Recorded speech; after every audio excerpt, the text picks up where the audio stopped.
Hi there. It's been a while since I've done one of these philosophical type videos. Bear with me, I'm getting over the cold. Anyway, never mind why I've been absent from YouTube for so long in this capacity. That's a story for another day.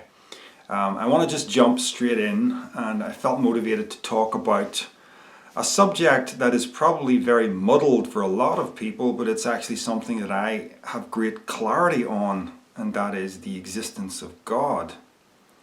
That sounds bold, doesn't it, to say that I know God exists, or I know God doesn't exist. But let's talk about this and let's see where we get. I'm going to start by articulating the great Richard Dawkins's position. Now, I don't say that sarcastically. I learned a lot from Richard Dawkins, especially from his book, what was it called? The Blind Watchmaker. Yeah, I learned a lot about evolution, and it got rid of a lot of lingering Christian propaganda that was in my mind about that, and I could really see after reading that book how bad the religious argumentation was against the theory of evolution. That's another subject. But Richard Dawkins on God, what is his principal argument? And the God delusion builds towards this. I'll try to articulate it as clearly as I can without doing a disservice to him. So it goes like this. We can all agree that complexity requires explanation, right? If there's any disagreement on that, just picture in your mind as a thought experiment a desert with a great big Egyptian pyramid there, right? Now think of that same desert without the pyramid. So you can see that the picture that has the pyramid in it contains more complexity than the picture that is without the pyramid. So you have to say, how did that get there, right? There's no way around that. And of course, it was built by man. So typically we look at all the complexity around us, and historically people have said there must be a God, or gods if you're polytheistic, because we can't explain what we see.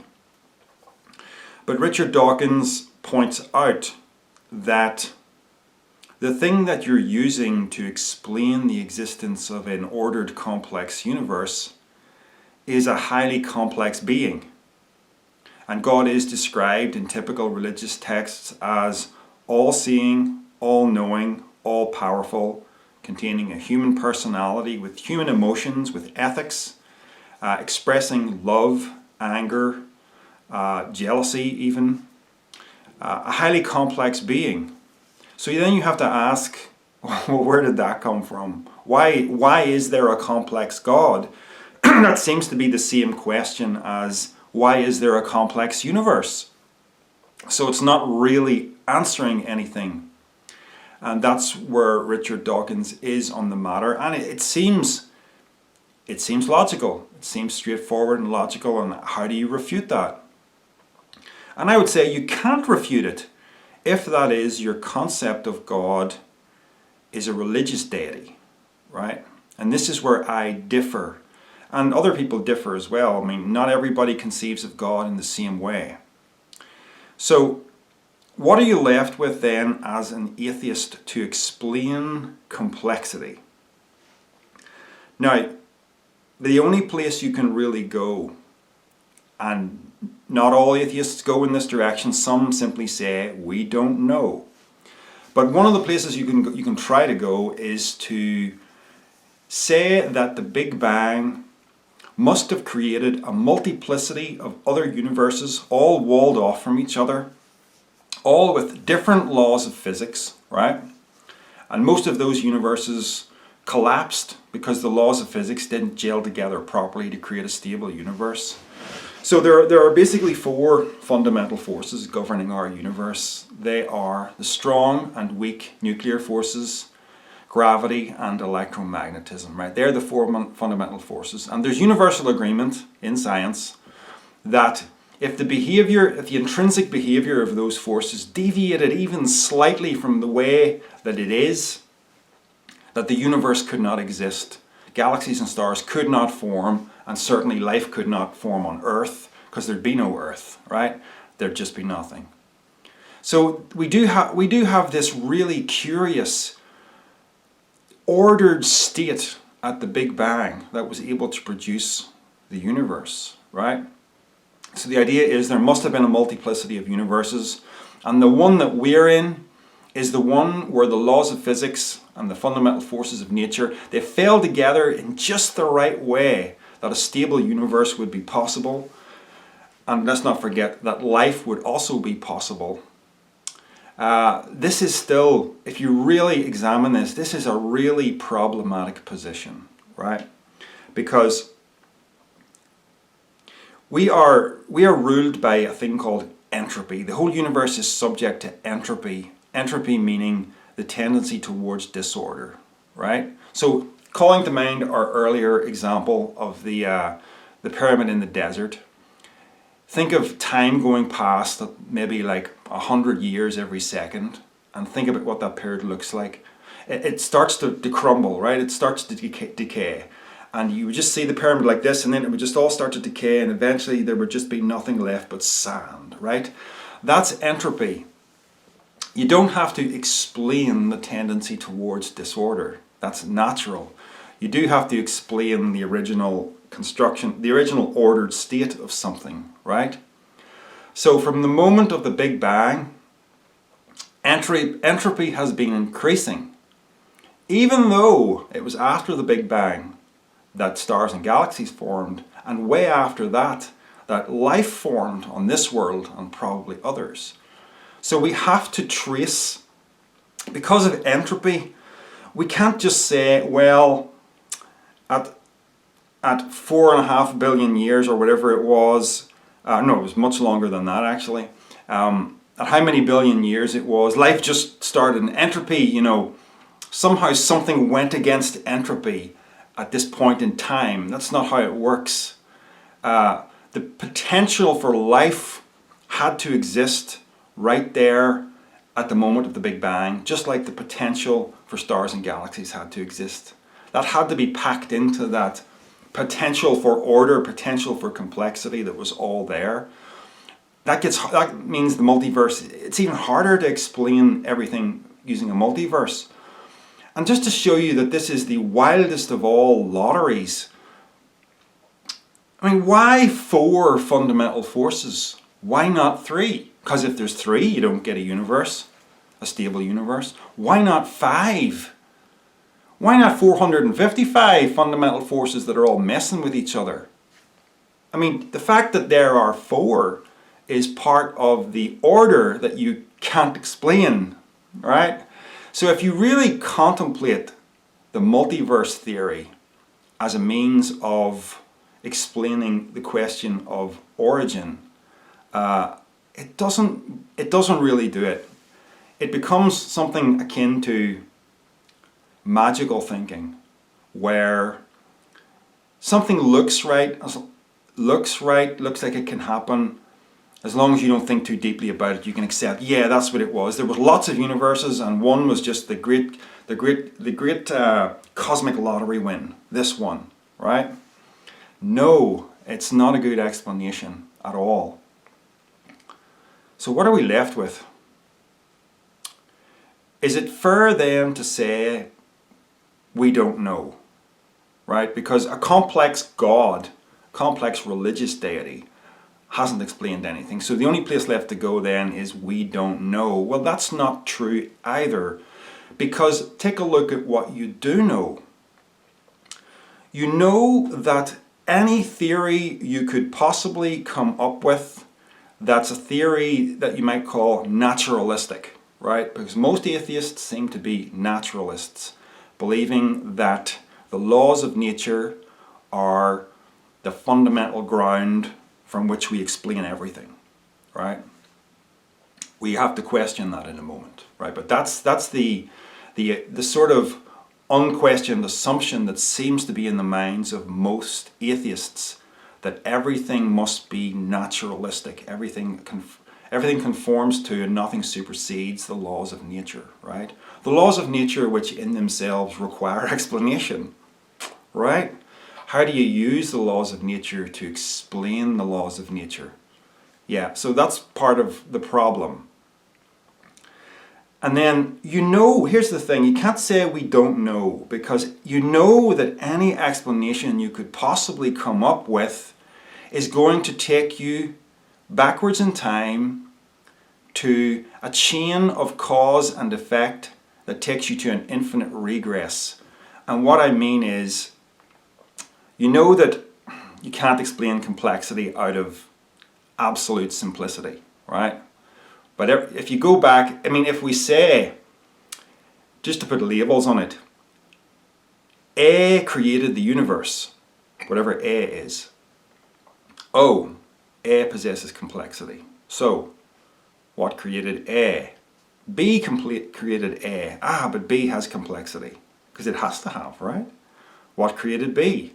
C created B. Now you see where that goes. There is no answer to the question of origin if your thinking is constrained by space-time, right?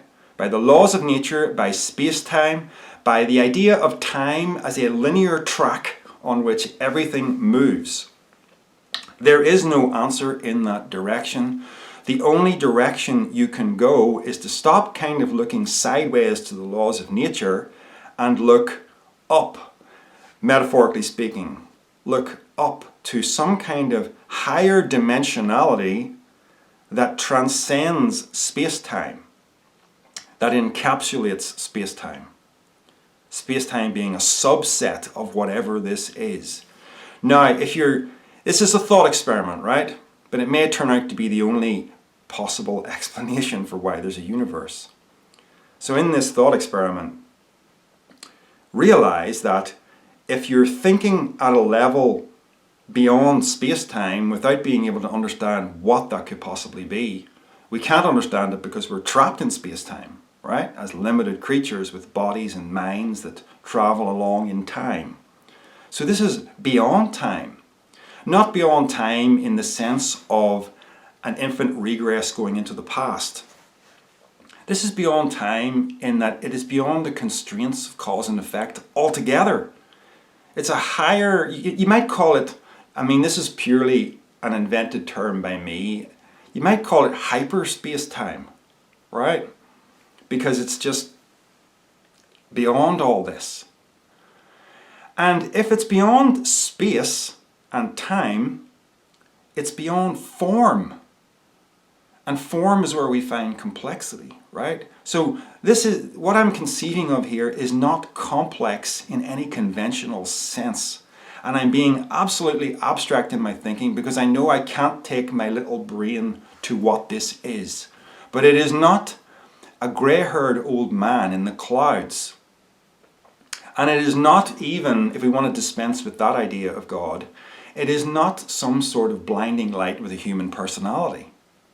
This is completely devoid of any attributes that you took from the things that you see around you.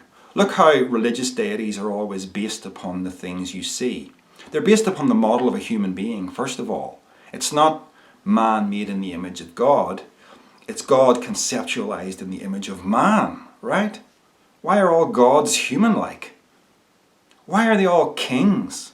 Because there are human kings, right? So the idea being a supreme being, if he's human-like, he must demand worship the way a king demands to be worshipped, right? No! Humans are a late addition to the universe. Whatever this is, it's completely abstract and mysterious, transcending time, transcending space, therefore transcending all ideas of form, but necessarily real because there's no other possible explanation for why there is an ordered universe, right? Right, I've articulated quite a lot of things there. If I try to debunk that for myself, I can't debunk that, and I've tried. That's the only place I can go. That's why I'm a theist, but I'm not a monotheist, and I'm not a polytheist.